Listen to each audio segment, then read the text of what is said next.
my dear students, I am Prerna, your home science mentor. I welcome you all my YouTube channel Home Science Junction.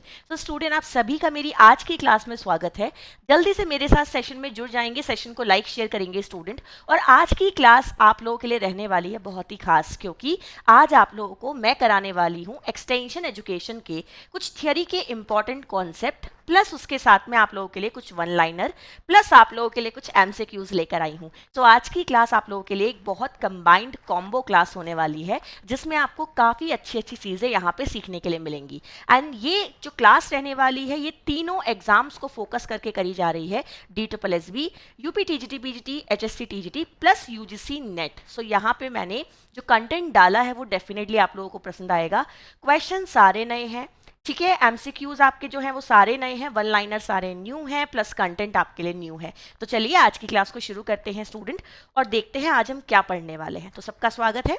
चलिए आइए सभी class को शुरू करते हैं, देखते हैं आज का क्या कंटेंट रहने वाला है हमारा। तो चलिए सब लोग ध्यान से देखेंगे स्टूडेंट। सबसे पहले देखिएगा हमारे सामने क्या आता है भाई, स्कोप ऑफ एक्सटेंशन एजुकेशन। आखिर जो प्रसार शिक्षा है उसका स्कोप क्या है, पहले आज हम इसके बारे में पढ़ने वाले हैं, ठीक है, कि विस्तार शिक्षा का कार्य क्षेत्र क्या है। अब ऐसा नहीं है आज मैं आपको बहुत डिटेल में पढ़ाने वाली हूँ कि बस आपको सिर्फ थियरी कराए जा रही हूँ, ऐसा नहीं है। आपको शॉर्ट में टू द पॉइंट चीजें कराऊंगी। ध्यान से देखिए स्टूडेंट, बात करेंगे विस्तार शिक्षा के क्षेत्र की या कार्य क्षेत्र की, यानी कि स्कोप की बात करेंगे एक्सटेंशन एजुकेशन के, ठीक है। ध्यान से देखिए स्टूडेंट क्या लिखा है, extension appears to have unlimited scope in situation where there is need for creating awareness amongst the people and changing their behavior by informing and educating them। क्या लिखा है भाई स्टूडेंट कि जो विस्तार शिक्षा है, ठीक है ना, इसमें बहुत ज़्यादा स्कोप होता है, ठीक है, ये ध्यान रखिएगा। जो विस्तार शिक्षा होती है इसमें बहुत ज़्यादा स्कोप होता है स्टूडेंट, और इसका आप इस्तेमाल क्यों करते हैं, जिससे कि आप लोगों में जागरूकता पैदा कर सके और उन्हें आप क्या कर सके, शिक्षित कर सके, प्लस उनके व्यवहार को बदल सके, है ना। क्यों करते हैं स्टूडेंट, जो आपकी एक्सटेंशन एजुकेशन होती है इसका हम इस्तेमाल क्यों करते हैं, एक्सटेंशन एजुकेशन का इस्तेमाल इसलिए किया जाता है स्टूडेंट जिससे कि लोगों के व्यवहार में परिवर्तन किया जा सके। देखो लिखा है ना यहाँ पे कि आप लोगों में अवेयरनेस क्रिएट कर सको, साथ ही साथ लोगों के व्यवहार में जो हम चाहते हैं पॉजिटिव चेंजेस वो हम लेकर आ सकें, प्लस हम उन्हें सूचनाएं दे सकें, प्लस हम उनको एजुकेट कर सकें, ठीक है ना।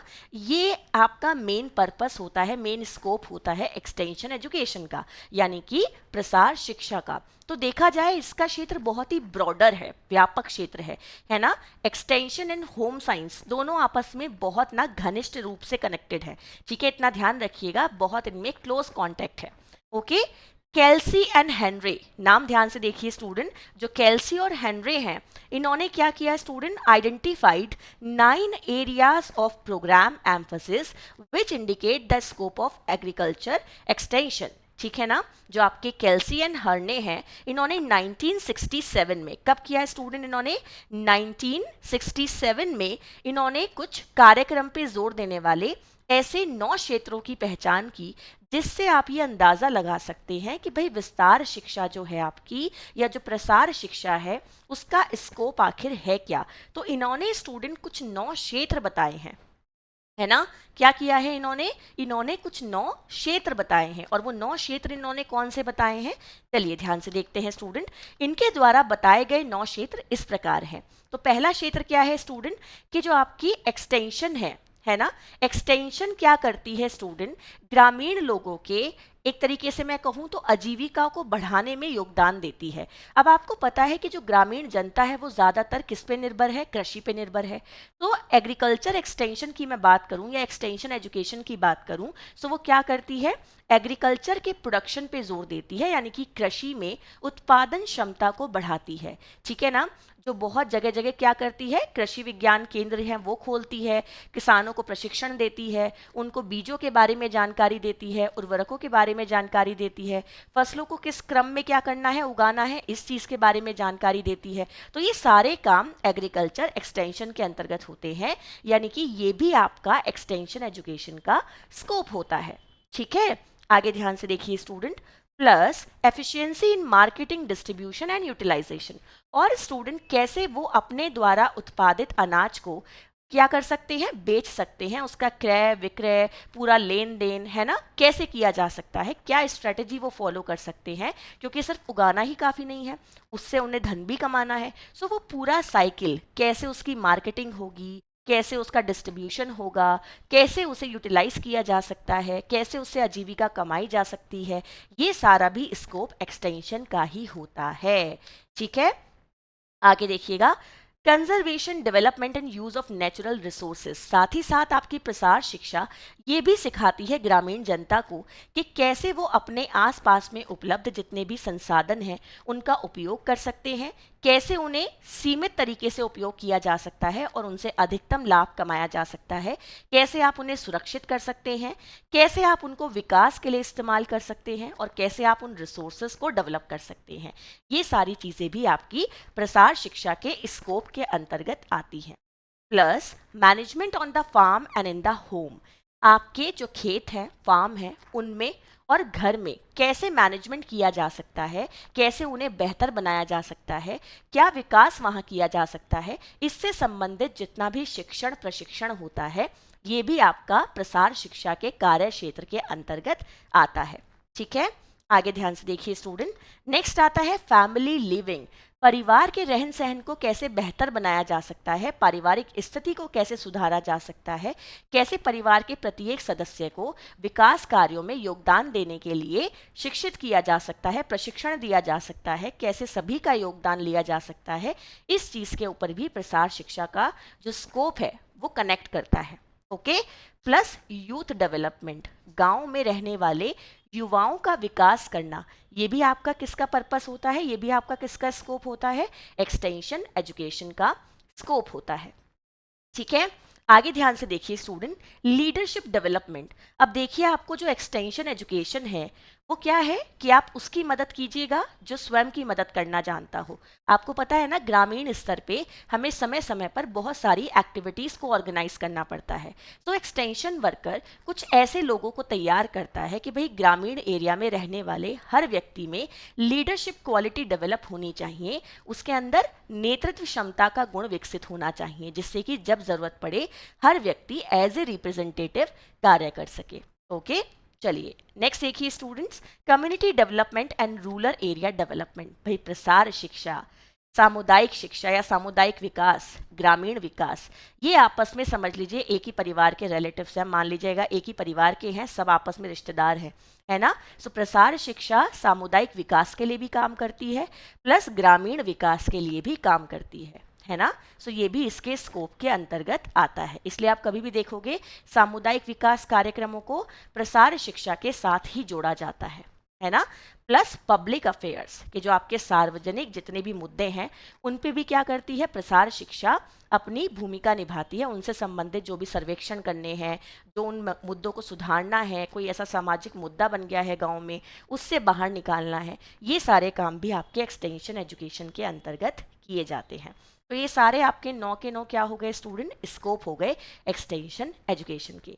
ठीक है, चलिए आगे बढ़ते हैं, एक नया कॉन्सेप्ट सीखते हैं, एक्सटेंशन एजुकेशन प्रोसेस क्या है ये भी आपको पता होना चाहिए।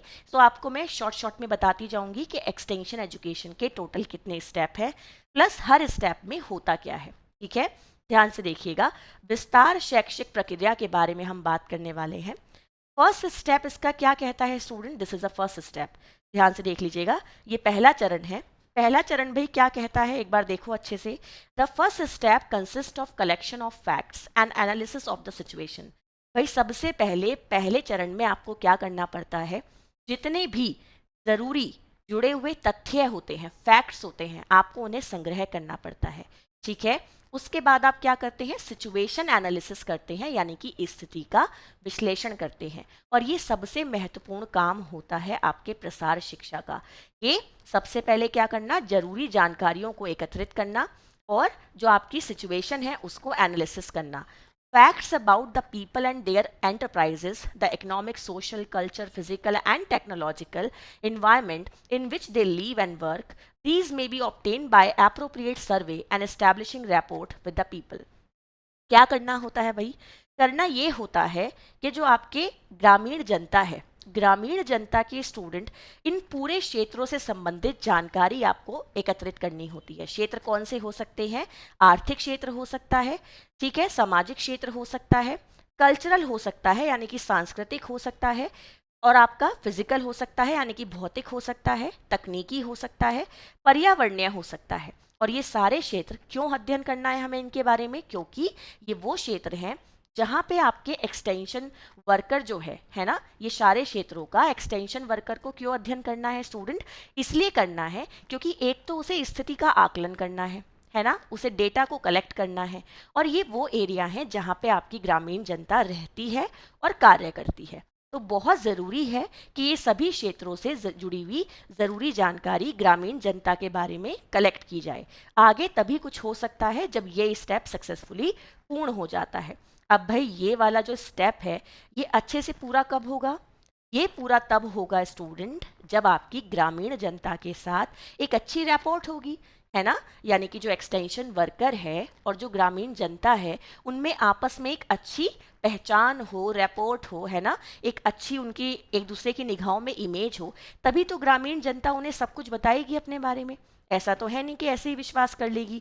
इसलिए बहुत ज़रूरी रिक्वायरमेंट भी रखी जाती है कि जब भी एक एक्सटेंशन वर्कर किसी ग्रामीण एरिया में जाके कुछ करना चाहता है तो उसे पहले उस ग्रामीण एरिया की सभी संबंधित जानकारियों को प्रदान किया जाता है, जिससे कि उसे गांव के लोगों के साथ एक अच्छा संबंध बनाने में मदद मिल सके। ओके, क्योंकि जब उसे इन सभी चीज़ों के बारे में पता होगा तभी तो वो उनकी मदद कर पाएगा ना। चलिए नेक्स्ट देखते हैं स्टूडेंट, इसका सेकेंड स्टेप आता है आपका, इसको ध्यान से देखिएगा। The next step is deciding on the realistic objective which may be accomplished by the community. A limited number of objectives should be selected by involving the local people. The objective should be specific and clearly stated, and on completion should bring satisfaction to the community. Objective should state the behavioral changes in people as well as economic and social outcome desired. देखिए student, यहाँ पे आ जाती है एक बड़ी बात। वो बात क्या आती है? ये जैसे आप परिणाम चाहते हो आर्थिक स्थिति से संबंधित, व्यवहार से संबंधित, सामाजिक स्थिति से संबंधित, उसी को ध्यान में रखते हुए आपका अगला स्टेप क्या रहना चाहिए कि आप कुछ ऐसे ऑब्जेक्टिव तैयार कीजिएगा, आप कुछ ऐसे उद्देश्य निर्धारित कीजिएगा जिन्हें आप पाना चाहते हैं। ठीक है, जिनको आप पाना चाहते हैं आपको कुछ ऐसे यथार्थवादी उद्देश्यों पर निर्णय लेना होगा।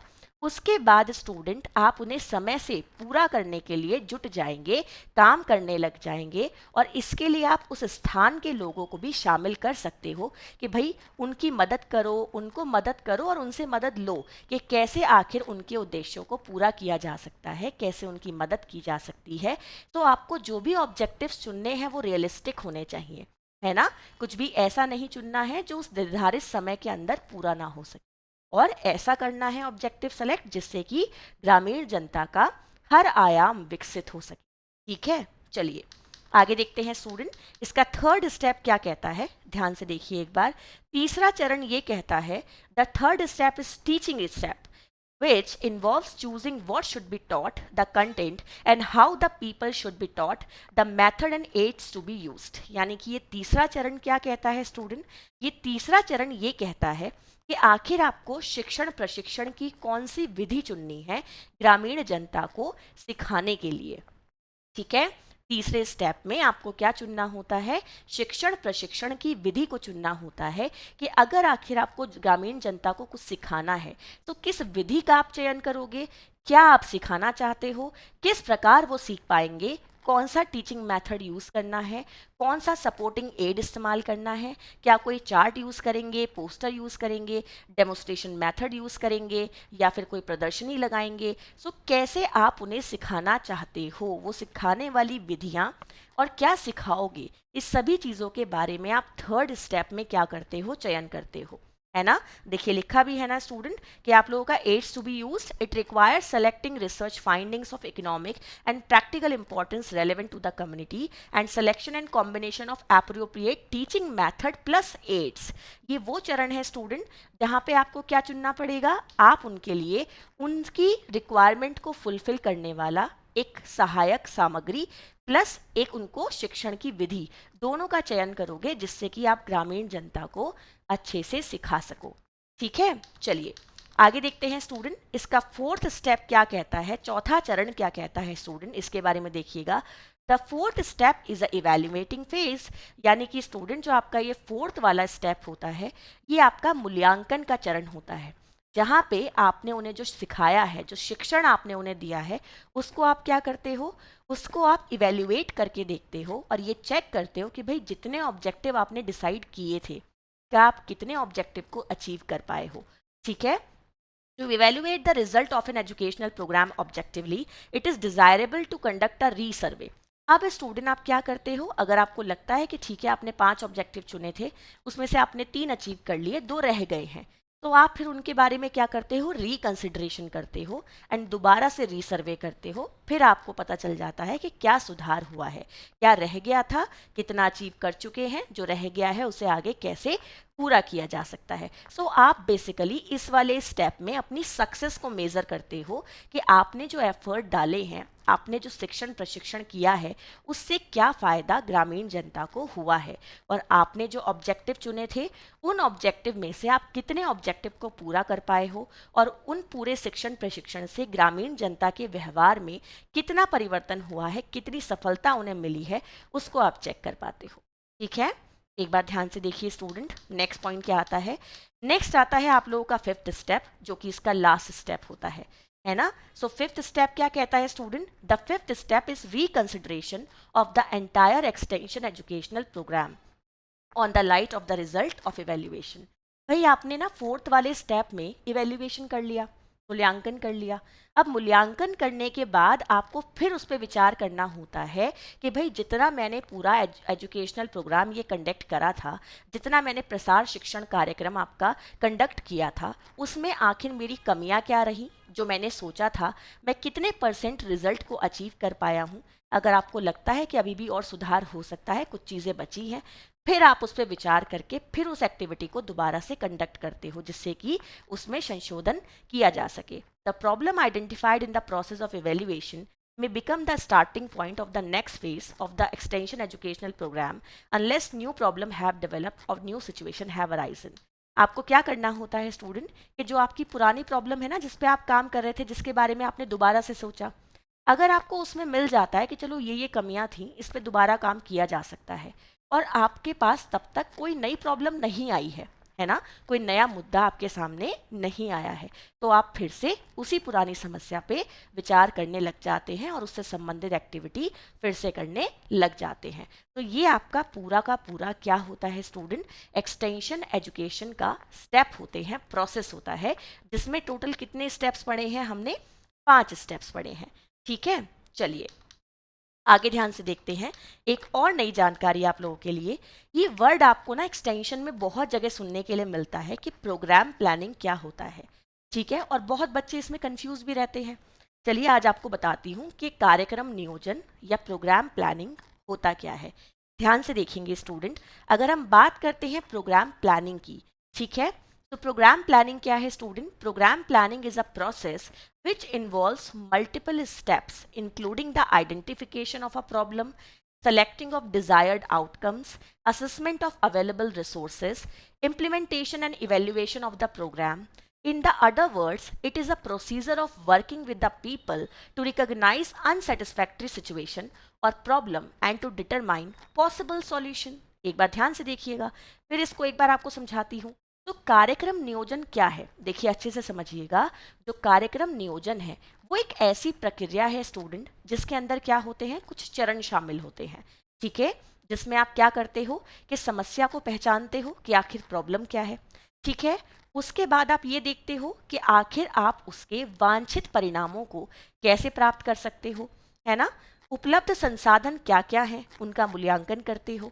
ठीक है, कैसे उन्हें प्राप्त करना है, जो आपने समस्या ढूंढी है, कैसे उसका समाधान ढूंढना है, उसके लिए आप क्या करते हो स्टूडेंट, उसके लिए आप एक कार्यक्रम तैयार करते हो। उसको आप क्या करते हो, कार्यक्रम को आप परफॉर्म करते हो, इम्प्लीमेंट करते हो, ग्राउंड पे लेकर आते हो, फिर आप उसका मूल्यांकन करते हो। ये सारे के सारे चरण आपके प्रोग्राम प्लानिंग में इंक्लूड होते हैं। इसलिए पहली ही लाइन में क्या कहा गया है कि कार्यक्रम नियोजन एक प्रक्रिया है। जो चीज़ एक प्रक्रिया कहलाई जाती है, उसमें चरण तो होने ही होने हैं। ठीक है ना। दूसरे शब्दों में ये कहा जाए तो ये क्या है स्टूडेंट, ये असंतोषजनक स्थितियों या समस्याओं को पहचानने और संभावित समाधान निर्धारित करने के लिए लोगों के साथ काम करने की प्रक्रिया है। आपको पता है कि हमारे सामने ग्रामीण जनता को अगर हम देखें तो ग्रामीण एरिया में कुछ ना कुछ समस्या लगी रहती है ना।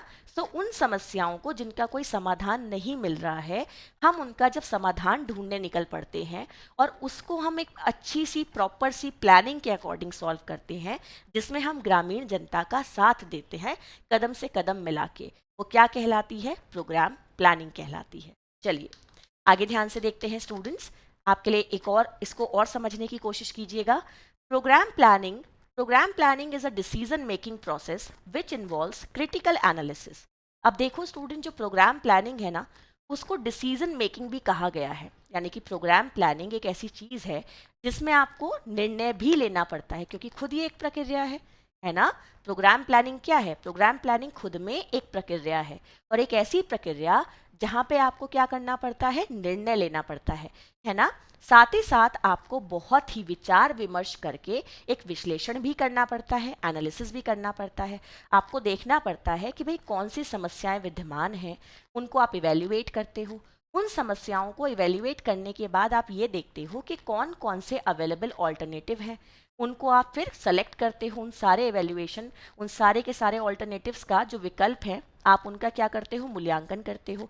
फिर आप ये देखते हो कि वो कौन सा विकल्प है जो ग्रामीण जनता की समस्या के समाधान के लिए सबसे बेहतर रहेगा, सबसे उत्तम रहेगा, आप उसका चयन करते हो। तो ये भी आपका क्या कहलाता है, प्रोग्राम प्लानिंग कहलाता है।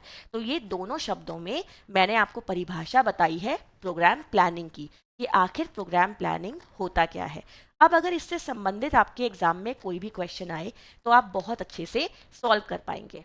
आगे देखिए स्टूडेंट, एक वर्ड बहुत ज़्यादा यूज़ किया जाता है, प्लान ऑफ एक्शन। आखिर ये प्लान ऑफ एक्शन होता क्या है, ठीक है। प्लान ऑफ एक्शन को स्टूडेंट हम कहते हैं कार्य योजना। एक बार ध्यान से देखिएगा, it is an outline of activity to arrange as to enable efficient execution of the programme. जब स्टूडेंट, बेसिकली ये क्या है, ये एक तरीके की रूपरेखा है, ये एक तरीके का स्टूडेंट कह लीजिएगा, एक परफॉर्मा है। हम कहते हैं ना कि इसके बाद मैं ये करूंगी, इसके बाद मैं ये करूंगी, तो ये क्या है, एक तरीके की गतिविधियों की रूपरेखा है, एक ब्यौरा है ना, जो आपको ये बताती है पहले ये होगा, फिर ये होगा, फिर ये होगा, ठीक है, ताकि कार्यक्रम के कुशल निष्पादन को सक्षम बनाया जा सके। और आप ये प्लान ऑफ वर्क क्यों बनाते हो, जिससे कि जो भी काम आप करना चाहते हो वो आपका बहुत ही बेहतर, सुव्यवस्थित, है ना, क्रमबद्ध तरीके से पूरा हो सके, ठीक है। कार्य योजना इंगित करती है कि क्या, कौन, कैसे और कब गतिविधियां संपन्न होंगी। आपको क्या बताता है स्टूडेंट एक प्लान ऑफ एक्शन, कि भाई काम जो है ना वो क्या है, कब किया जाना है, कैसे किया जाना है, क्यों किया जाना है, किसके द्वारा किया जाना है, ये सभी प्रश्नों का उत्तर आपको आपके प्लान ऑफ एक्शन में मिल जाता है। तो किसी भी व्यक्ति के द्वारा अगर प्लान ऑफ एक्शन तैयार किया जाता है तो उससे उसे बहुत फ़ायदा मिलता है कि उसका काम बहुत ही क्रमबद्ध तरीके से पूर्ण हो जाता है, जिसमें परिणाम काफ़ी अच्छे मिलते हैं। तो स्टूडेंट, ये तो वो कंटेंट है जो आज मैंने आपको अपनी क्लास में थियरी का पढ़ाया है, जो कि प्रसार शिक्षा से संबंधित है। अब आप लोगों का अभ्यास भी उतना ही ज़रूरी है ना। जो इतने प्यारे प्यारे स्टूडेंट्स मेरी क्लास में जुड़े हैं, तो ये भी बहुत ज़रूरी है ना कि मैं उनकी चॉइसेस का भी ध्यान रखूं। तो आज इसी कंटेंट से संबंधित मैं आपके लिए कुछ क्वेश्चंस भी लेकर आई हूँ, जो कि एक्सटेंशन से ही रिलेटेड है। एक बार ध्यान से देखिएगा, क्वेश्चन दिया गया है, the specially prepared letter for conveying information of common interest to a large number of farmers at one time using personal touch is known as। Question देख लिया आप लोगों ने अच्छे से। क्वेश्चन क्या है, व्यक्तिगत स्पर्श का उपयोग करके एक समय में बड़ी संख्या में किसानों को सामान्य हित की जानकारी देने के लिए विशेष रूप से तैयार किए गए पत्रों को क्या कहा जाता है, बताइएगा स्टूडेंट। क्वेश्चन आपने दोनों लैंग्वेजेस में देख लिया है, ठीक है। आप देखिए एक बार फिर से क्वेश्चन को, क्या है, व्यक्तिगत स्पर्श का उपयोग करते हुए एक समय में बड़ी संख्या में किसानों को सामान्य हित की जानकारी देने के लिए विशेष रूप से तैयार किए गए पत्रों को क्या कहा जाता है। ये आपका क्वेश्चन है, एक बार आंसर देख लीजिएगा और मुझे बताइए कि क्वेश्चन का आंसर यहाँ पे क्या बनेगा, ठीक है। क्वेश्चन को समझिए स्टूडेंट अच्छे से। क्वेश्चन कह रहा है कि व्यक्तिगत स्पर्श का उपयोग करते हुए, एक पर्सनल टच देते हुए बड़ी संख्या में हमें किसानों को क्या करना है, कुछ हितों की जानकारी देनी है। क्वेश्चन में क्या किया गया है, क्या बोला जा रहा है, पत्रों बोला जा रहा है और बड़ी संख्या में बोला जा रहा है। जब ये चीज आ जाती है तो क्या बनेगा क्वेश्चन का आंसर, बताओ मुझे सभी लोग कमेंट सेक्शन में लिख के। सब लोग मुझे रिप्लाई करेंगे। बताइए स्टूडेंट्स, क्वेश्चन का आंसर यहाँ पे क्या होगा। देखिए क्वेश्चन का आंसर क्या बनेगा यहाँ पे स्टूडेंट, सर्कुलर लेटर, जिसे हम क्या कहते हैं, परिपत्र कहते हैं। ठीक है ना, वो एक ऐसा लेटर होता है जिसपे जो जानकारी होती है आप उसकी मल्टीपल कॉपीज कराते हो और एक साथ मल्टीपल लोगों को भेज देते हो। ठीक है, तो आंसर यहाँ पे क्या हो जाएगा, ऑप्शन नंबर ए। चलिए आगे बढ़ते हैं। नेक्स्ट क्वेश्चन ध्यान से देखते हैं स्टूडेंट। क्वेश्चन क्या दिया गया है, विस्तार है एक शब्द, बता दो जो एक्सटेंशन वर्ड है वो किस भाषा का शब्द है। बताइए स्टूडेंट।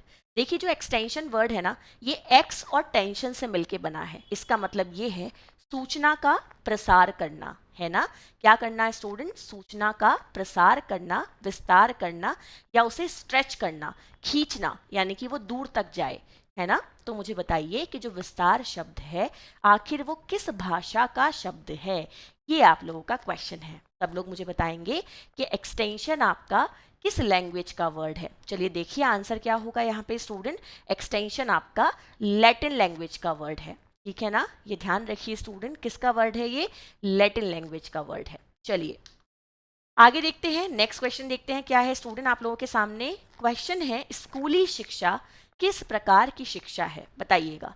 हम बात कर रहे हैं स्कूल एजुकेशन की, तो स्कूल एजुकेशन किस तरीके की एजुकेशन होती है, औपचारिक शिक्षा, अनौपचारिक शिक्षा या फिर खुली शिक्षा या फिर इनमें से कोई नहीं। बताइए क्या बनेगा आपके क्वेश्चन का आंसर, जो स्कूल एजुकेशन होती है वो किस प्रकार की शिक्षा होती है स्टूडेंट, मुझे बताइए कमेंट सेक्शन में लिखकर जल्दी से। बताओ भाई, स्कूली शिक्षा क्या होती है स्टूडेंट, एक तरीके की फॉर्मल एजुकेशन होती है ना। क्या होती है, फॉर्मल एजुकेशन होती है जो विद्यालय में या फिर किसी इंस्टीट्यूशन में दी जाती है। काफ़ी स्ट्रक्चर्ड होती है, हिरार्किकल होती है, ग्रेडिंग बेस्ड होती है एंड फिक्स पैटर्न पे होती है। ठीक है, चलिएगा आगे देखते हैं स्टूडेंट। नेक्स्ट क्वेश्चन क्या रहने वाला है आप लोगों के सामने। क्वेश्चन दिया गया है मूल्यांकन की आवश्यकता हमें क्यों होती है। ऑप्शंस देखिए क्या दिए गए हैं, उपलब्धि की डिग्री निर्धारित करने के लिए, कार्यक्रम को समायोजित करने के लिए, लोगों की प्रभावशीलता का मूल्यांकन करने के लिए या फिर इन सभी के लिए। बता दो क्या होगा क्वेश्चन का सही answer, what is the need of evaluation. देखिए मूल्यांकन आप क्यों करते हो, मूल्यांकन आप इसलिए करते हो जिससे आपको ये पता चल सके कि आखिर आपने पूरे काम को जिसे समय लगा के किया है ना, उसके बाद आखिर आपने अचीव क्या किया है। ठीक है, दूसरी इंपॉर्टेंट बात, आपको ये पता चल जाता है कि भाई अगर कहीं पे कोई दिक्कत है तो आगे कैसे एडजस्टेबल किया जा सकता है सिचुएशन को, कैसे उसके साथ समायोजन किया जा सकता है, प्लस कितना इफेक्टिवली लोगों ने उसमें काम किया है ना, कितना इफेक्टिव जो पीपल पार्टिसिपेशन है वो रहा है, ये भी आप उसके थ्रू जान पाते हो। सो क्वेश्चन का आंसर हो जाएगा ऑल ऑफ द अबव। ठीक है, एक बार ध्यान से देख लीजिए स्टूडेंट्स, क्वेश्चन का आंसर क्या हो जाएगा, ऑल ऑफ द अबव। चलिए एक बार आगे देखते हैं ध्यान से। नेक्स्ट क्वेश्चन क्या है, रुचि के विषय पर वक्ता द्वारा दर्शकों को दी गई बात क्या कहलाती है। भाई अच्छा क्वेश्चन है ये तो, है ना। Talk given by the speaker to audience on the topic of interest is called as, बता दो। क्वेश्चन है talk given by the speaker to the audience on the topic of interest is called as. एक student particular topic है जो कि दर्शकों के interest का टॉपिक है, उस पे एक स्पीकर है, एक व्यक्ति है, ठीक है ना, वो आके लेक्चर दे रहा है, वो आके उसके ऊपर अपनी बात कह रहा है, वो क्या कहलाएगा, बताओ जल्दी से। भाई क्वेश्चन कह रहा है कि रुचि के विषय पर वक्ता द्वारा दर्शकों को दी गई बात क्या कहलाती है स्टूडेंट, लेक्चर कहलाती है, भाषण कहलाती है। ठीक है ना, क्योंकि वो इंटरेस्ट के टॉपिक पे आकर क्या कह रहा है स्टूडेंट, अपनी बात को कह रहा है, व्याख्यान दे रहा है, तो वो क्या कहलाएगा, भाषण या फिर लेक्चर कहलाएगा। ठीक है, चलिए आगे देखते हैं। नेक्स्ट क्वेश्चन क्या दिया गया है। क्वेश्चन है स्टूडेंट, एक सप्ताह या उससे अधिक अवधि की विशेष प्रकार की कार्य सम्मेलन क्या कहलाती है। आपका क्वेश्चन दिया गया है, the special type of working conference of a week or more duration is called as. अब यहाँ पे पॉइंट समझ लो, the special type of working conference of a week or a more duration, एक हफ्ता या उससे ज्यादा की हो सकती है, और कॉन्फ्रेंस कैसी है, वर्किंग कॉन्फ्रेंस है, सो वो क्या कहलाएगी बता दो। सब लोगों को आंसर देना है। थोड़ा सा कंफ्यूजिंग क्वेश्चन है बट आंसर भी क्वेश्चन में छुपा हुआ है, ठीक है ना। सो मुझे बताइएगा क्वेश्चन का आंसर यहाँ पे क्या बनेगा। जो ये वर्किंग कॉन्फ्रेंस है ये क्या कहलाएगी स्टूडेंट, ये कहलाएगी आप लोगों की वर्कशॉप, क्योंकि कॉन्फ्रेंस कभी भी वर्किंग नहीं होती। अगर वो वर्किंग है यानी कि आप अच्छे अच्छे विचारों को आदान प्रदान करने के साथ साथ हैंड्स ऑन ट्रेनिंग ले रहे हो, यानी कि कुछ प्रैक्टिकली भी ट्राई करके देख रहे हो, सो वो हमेशा वर्कशॉप में होता है। ओके, चलिए आगे बढ़ते हैं। नेक्स्ट क्वेश्चन देखते हैं क्या दिया गया है। किसी समस्या को हल करने के लिए विचारों को उत्पन्न करने की रचनात्मकता को क्या कहा जाता है। क्वेश्चन है भाई, the creativity of generating ideas to solve a problem is called as, बता दो क्वेश्चन का आंसर क्या होगा। The creativity of generating ideas to solve a problem is called as, क्या कहते हैं, किसी समस्या को हल करने के लिए विचारों को उत्पन्न करने की रचनात्मकता क्या कहलाती है। क्वेश्चन में ही आंसर है, क्या कहा गया है, विचारों को उत्पन्न करने की रचनात्मकता। क्या हो जाएगा क्वेश्चन का आंसर, बताओ भाई जल्दी से। विचार किसके माध्यम से उत्पन्न होते हैं स्टूडेंट्स, बताइएगा मुझे। अगर हमें क्या करना है, विचारों को उत्पन्न करना है, इसको क्या कहते हैं, ब्रेन स्टॉर्मिंग कहते हैं, है ना। ब्रेन स्टॉर्मिंग के थ्रू ही तो हम क्या करते हैं, नए नए आइडियाज को जनरेट करते हैं, है ना। चलिए आगे देखिए स्टूडेंट, क्या क्वेश्चन दिया गया है। क्वेश्चन है, जब कोई व्यक्ति किसी विचार के संपर्क में आता है लेकिन उसके बारे में विस्तृत जानकारी का अभाव होता है तो उस अवस्था को क्या कहा जाता है। आपको बताना है कि भाई कोई व्यक्ति है ना, जब वो किसी विचार के संपर्क में आता है लेकिन उसे उसके बारे में विस्तृत जानकारी नहीं होती, उसका अभाव होता है, तो उस अवस्था को हम कौन सी अवस्था कहते हैं बताओ। जागरूकता, दिलचस्पी, मूल्यांकन, परीक्षण, क्या कहेंगे स्टूडेंट उसे बताइए एक बार। वो अवस्था क्या कहलाएगी, awareness, interest, trial and evaluation, बताओ क्या होगा आंसर। देखो अब यहाँ पे ना एक चीज रिलेट करने की कोशिश करो, व्यक्ति है, ठीक है, वो किसी नई जानकारी के संबंध में क्या हो रहा है, कनेक्ट हो रहा है, बट वो उसके बारे में जानता कुछ नहीं है, तो ऐसी स्थिति में क्या होगा, वो उसके बारे में अवेयर होगा, है ना। तब वो क्या मिलेगी उसको, उसके बारे में और ज्यादा जानकारी लेने के लिए वो क्या होगा, इच्छुक होगा। सो ये स्टेज क्या कहलाएगी, अवेयरनेस वाली स्टेज कहलाएगी। कि अगर कोई व्यक्ति किसी विचार के संपर्क में आता है बट वो जानता उसके बारे में कुछ नहीं है, तो वो कौन सी अवस्था है, अवेयरनेस वाली, कि यहाँ पे उसको किसकी जरूरत पड़ेगी, अवेयरनेस की जरूरत पड़ेगी, जागरूकता की जरूरत पड़ेगी, है ना। ये आपका यहाँ पे क्या हो जाएगा, सही आंसर हो जाएगा। सो बेसिकली जब वो कुछ नहीं जानता है तो रिलेशन किससे है, उसे अवेयरनेस चाहिए, है ना, उसे जागरूकता चाहिए, उसके अंदर जागरूकता की कमी है। चलिए आगे देखते हैं स्टूडेंट, क्वेश्चन क्या दिया गया है, क्वेश्चन अच्छे से देखिएगा। निम्नलिखित में से किस चरण में व्यक्ति नए विचार के बारे में अधिक जानने के लिए प्रेरित होता है। क्वेश्चन देखो, in which of the following stage the individual is motivated to find out more about new ideas. Question बड़ा अच्छा है, क्वेश्चन कह रहा है निम्नलिखित में से किस चरण में व्यक्ति नए विचार के बारे में अधिक जानने के लिए प्रेरित होता है। जब वो बहुत ज़्यादा मोटिवेट हो रहा है कुछ नया जानने के लिए, है ना, कुछ नया एक्सप्लोर करने के लिए, वो स्टेज क्या होगी स्टूडेंट, वो स्टेज कहलाती है इंटरेस्ट, है ना, दिलचस्पी। क्या कहलाती है स्टूडेंट, इंटरेस्ट कहलाती है, कि उसका इंटरेस्ट जाग रहा है उस चीज़ को लेके, वो बहुत ज़्यादा उस चीज़ को लेके ऑलरेडी अवेयर हो चुका है, अब उसका इंटरेस्ट इतना बढ़ गया है कि वो उसके बारे में और नई नई चीज़ें जानने के लिए इच्छुक हो गया है। ठीक है, चलिए वेरी गुड स्टूडेंट जो लोग आंसर दे रहे हैं। चलिए नेक्स्ट क्वेश्चन देखते हैं। कृषि प्रदर्शनी है संपर्क विधि, agriculture exhibition is a contact method. जो एग्रीकल्चर एग्जीबिशन है स्टूडेंट, वो एक किस तरीके का मेथड है, individual, group, mass and social, बताइएगा। क्वेश्चन का आंसर यहाँ पे क्या बनेगा। जो कृषि प्रदर्शनी है स्टूडेंट, वो एक किस तरीके की विधि है, किस तरीके की संपर्क विधि है, ये आपको बताना है। एक इंडिविजुअल, एक ग्रुप, एक मास, एक सोशल, बताइएगा क्या होगा क्वेश्चन का सही आंसर भाई। अगर हम बात करते हैं एक एग्रीकल्चर एग्जीबिशन की, तो वो क्या होगी स्टूडेंट, एक मास, देखा जाए तो मास कांटेक्ट की एक क्या होगा, मेथड होगा, यानी कि एक जनसंपर्क की विधि कहलाएगी एक कृषि प्रदर्शनी, है ना, क्योंकि वो बहुत सारे लोगों को एक साथ क्या कर रही है, प्रदर्शन कर रही है ना। सो वो मास लेवल पे काम करेगी। ओके, चलिए आगे देखते हैं, वन मोर क्वेश्चन।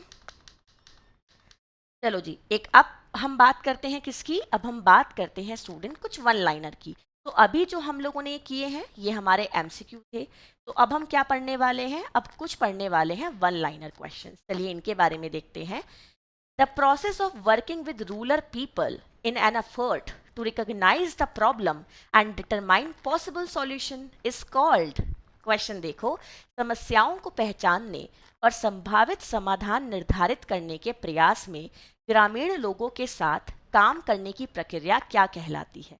ये क्वेश्चन है स्टूडेंट कि समस्याओं को पहचानना और फिर संभावित समाधान निर्धारित करने के प्रयास में ग्रामीण लोगों के साथ काम करने की प्रक्रिया क्या कहलाती है स्टूडेंट, प्रोग्राम प्लानिंग कहलाती है। अभी जस्ट मैंने आपको समझाया भी था ना ये, तो अगर आपके पास कोई ऐसा स्टेटमेंट दिखता है तो आप इजीली पहचान सकते हो कि बात चल रही है प्रोग्राम प्लानिंग की। इसमें हम क्या करते हैं स्टूडेंट, पहले तो हमें समस्या को पहचानना पड़ता है ना, और फिर हमें संभावित समाधान ढूंढने होते हैं, जिसके लिए हम ग्रामीण लोगों के साथ ही काम करते हैं, है ना। इसको हम क्या कहते हैं, कार्यक्रम नियोजन या फिर प्रोग्राम प्लानिंग कहते हैं। चलो आगे देखो नेक्स्ट क्वेश्चन। क्वेश्चन क्या दिया गया है, the father of rural sociology, आपको बताना है ग्रामीण समाज शास्त्र के जनक कौन है। एक बार ध्यान से देख लीजिएगा, आपका एक और पॉइंटर है स्टूडेंट, ये पॉइंटर क्या दिया गया है, the father of rural sociology, ग्रामीण समाज शास्त्र के जनक कौन है स्टूडेंट, अगस्त कॉम्टे, नाम याद कर लीजिएगा, कौन है स्टूडेंट, अगस्त कॉम्टे। ये कराने का पर्पस ये है कि बाय चांस आपके एग्जाम में अगर कोई ऐसा एमसीक्यू आ जाए तो एटलीस्ट आप लोग इसके बेसिस पे आंसर लगा सको। तो ये आपके लिए एक एडिशनल जानकारी है। The method of face to face or person to person contact between the rural people and extension worker is called, देखिए क्वेश्चन क्या दिया गया है, ग्रामीण लोगों और विस्तार कार्यकर्ताओं के बीच आमने सामने या व्यक्ति से व्यक्ति संपर्क की विधि क्या कहलाती है, बताओ स्टूडेंट्स।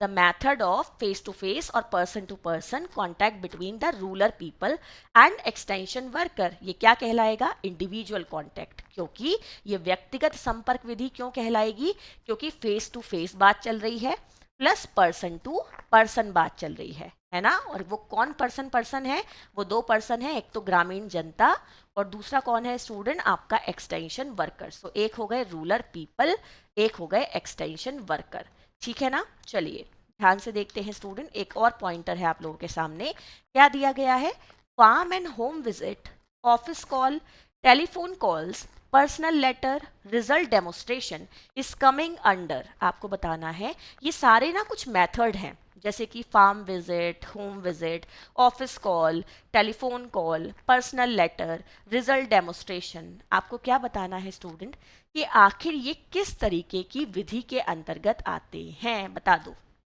देखो यहाँ पे मेंशन भी है कि ये सारे के सारे किस विधि के अंतर्गत आते हैं स्टूडेंट, व्यक्तिगत संपर्क विधि के अंतर्गत आते हैं, है ना। ये सब किसके अंतर्गत आते हैं, व्यक्तिगत संपर्क विधि के अंतर्गत आते हैं। चलिए एक बार ध्यान से देखते हैं नेक्स्ट पॉइंटर क्या दिया गया है। नेक्स्ट पॉइंटर है a method is which 20 to 30 rural people or farmers are connected in a group, आपको बताना है कि एक विधि जिसमें 20 से 30 ग्रामीण लोगों या किसानों से एक समूह से संपर्क किया जाता है, वो आखिर कौन सी विधि है। देखिए स्टूडेंट क्वेश्चन को अच्छे से समझिएगा, एक विधि जिसमें 20 से 30 ग्रामीण लोगों या किसानों से एक समूह में संपर्क किया जाता है, वो विधि आखिर क्या कहलाएगी, समूह संपर्क विधि कहलाएगी, यानी कि ग्रुप कॉन्टैक्ट मेथड कहलाएगा, ठीक है। ये क्या कहलाता है स्टूडेंट, ग्रुप कॉन्टैक्ट मेथड कहलाता है। आइए एक और क्वेश्चन देखते हैं। The most common size of poster, आपको बताना है कि पोस्टर का मोस्ट कॉमन साइज क्या होता है, 50/75। ये याद कर लीजिएगा, आपका 50 सेंटीमीटर और 75 सेंटीमीटर का आपका ये क्या रहता है, ये साइज रहता है ना। सो ये साइज होता है एक आइडियल साइज जो आपके पोस्टर का रहता है। ठीक है, आप इसको ध्यान से देखिएगा, ये क्या रहता है स्टूडेंट, पोस्टर का एक आइडियल साइज रहता है, इसको नोट डाउन कर लीजिएगा। नेक्स्ट देखिए स्टूडेंट, आपके सामने क्या पॉइंटर दिया गया है, NABARD came into existence on. आपको बताना है कि भाई जो नाबार्ड है वो कब अस्तित्व में आया।